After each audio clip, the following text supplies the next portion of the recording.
Hi guys, welcome back to my channel, Inday Watch and Lifestyle. Okay, meron tayong isang request from the customer kung paano daw i-adjust tong button kasi hindi niya masiset yung time. Di ba? Ang tigas guys, oh. So ito kasi is design for diverse watch. So kailangan nakalock po to nga watch, okay?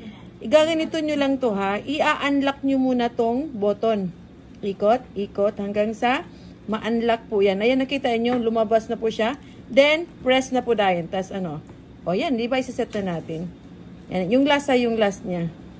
Okay, pwede ganun. Wait lang. Nakaharang. Okay, kailangan naka-last po tayo sa button, ha?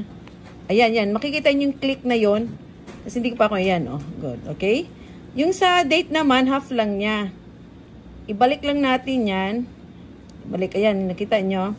Tingnan natin kung yung mag-move by. Ayaw, di ba? So, move lang tayo konti. Yung half lang ha, may timing lang yan. Iramdam mo lang yung timing. Okay, half. Yung sa date. Ayan, nag-move na po yung date. Anong date ba ngayon? Oh, 7. 7 ba ngayon? Okay, 7. And, pag i-close, kailangan, huwag niyong kalimutan, i-lock yan kasi umandar yan. Ito, mapapasukan talaga to ng tubig. So, i-lock nyo lang yan. Okay, and close, ididiin mo lang siya papunta dito, ganyan, oh. Reverse lang yan, oh, balitan lang. Okay, ayan, hindi na siya maikot, oh, yan, lock na. Hindi mo talaga yan mamumove kasi nakalock yan. For safety po yan. Diverse watch kasi nga design. Okay, ulitin natin. I-unlock mo lang siya papunta dito. Ayan, ay, dito papunta pala, sorry. Pabalik lang, ayan, oh.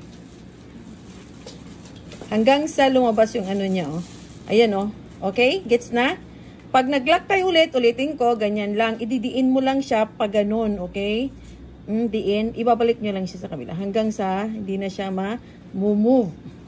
Para sure talaga ha, huwag nyong kalimutan i-lock to. Okay? Thank you for watching and please don't forget to subscribe my YouTube channel.